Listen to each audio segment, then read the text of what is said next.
The 30-06 is old, outdated, and completely obsolete. Or is it? Seems like every time I walk into the gun store, the one cartridge I never hear anything about anymore is the 30-06. Everything's always the 6.5 Creedmoor, the new PRCs, or whatever new cartridge is out and popular at the time, which I'm not hating. I actually love the Creedmoor. But while these new cartridges are sleek and cool, there's a reason the 30-06 is still sitting on the shelf, ready to go. Now the 30-06 isn't perfect, but before I start bashing on it, let's not forget that it literally won wars. It served in World War I, World War II, Vietnam, Korea. This thing has been there, done it all for well over 100 years. And to be honest, there's not a single animal in North America that this thing can't kill. In fact, 30-06 has pretty much been the standard when it comes to big game hunting. Your grandpa probably had one, and his grandpa too. So why don't you really hear about the 30-06 anymore? Well, if you say anything about it on the internet, especially negative, you're gonna hear about it. It seems like there is a cult following of this cartridge, and when you say anything negative about it, they will come out of the woodworks to defend their pride and joy, which I'm sure I'll probably have some here in my comments. But the real reason I think this thing isn't as popular as it used to be is everything newer is sexier, especially when there's a push towards short actions and less felt recoil and optimal accuracy. The 30-06 is kind of just left in the dust and it's old. Now, does that mean it is worthless? No, absolutely not. I just got this gun. I haven't even shot it yet. It's an older rifle, but we're gonna test it out today. Got some Federal 180 grain and we're gonna see what kind of group we can get. We're just gonna shoot off the back of the truck today.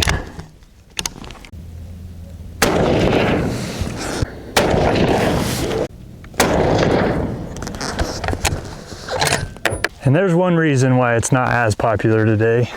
Compared to my other rifles, this thing kicks like a mule. Now, is recoil that big of a deal? For most people, no, especially if you throw on a muzzle brake, a suppressor, it could really help tame that recoil. These are also 180 grain bullets, so they definitely pack a punch. And verifying the scope, we are way off, probably a foot high, but that's our group right there. Not actually too bad, especially for this cheap ammo that I got, but I definitely need to make some adjustments. That scope that's on this rifle is a piece of crap, honestly. I don't know if I intend to hunt with this rifle anyways, but in addition to the recoil, I think one of the biggest reasons this cartridge isn't as popular anymore are the ballistics.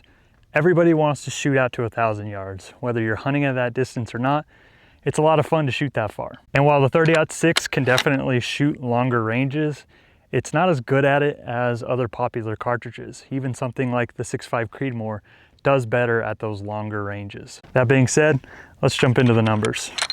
We could start to get a more clear picture of just how exactly the 30-06 stacks up to other popular cartridges on the market. I've only included a handful, but let's dive in. Starting with recoil, the 30-06 is number 3 on this list. The only two that are higher in recoil is the 7 PRC and the 300 Win mag. Now, I've killed a lot of animals with a 300 mag, including my best buck to date, and I feel like every single 30-06 rifle I've ever shot has kicked harder than every 300 mag I've ever shot. Maybe that's just me being biased, but according to the data, the 300 Win mag does kick more, so does the 7 PRC. But compared to some of these other cartridges, the 30-06 definitely still has a fair amount of felt recoil. But a lot of people don't care about recoil. They're not sensitive to it. They just don't care. So let's look at the drop. Now, this is where it starts to get really interesting. As you can see on this chart, the 30-06 has the highest amount of drop out to 500 yards. The only one that has more is the 308. What really surprised me is something very similar. The 270 has almost 10 inches less of drop out to 500 yards. Another interesting note I found was the Creedmoor.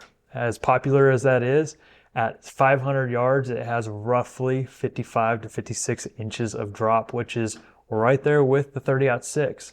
So ballistically, the 30-06 is shooting very similar to the Creedmoor out to 500 yards.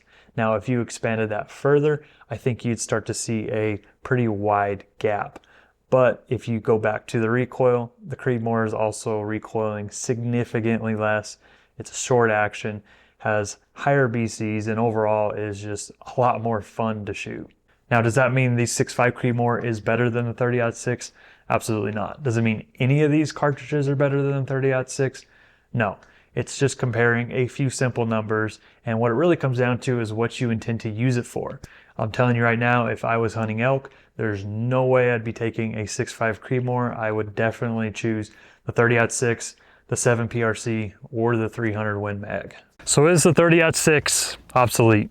No, I don't think so. In a world full of hype and chasing the newest, coolest thing, the 30-06 is doing what it's done for well over 100 years, and that's putting meat in the freezer and rounds on the target. And sure, it may not be the coolest cartridge on the shelf, but sometimes the classics get the job done. If you're still shooting a 30-06, or if you've made a switch to something newer, let me know down below in the comments. I appreciate you guys watching this video. We'll catch you in the next one.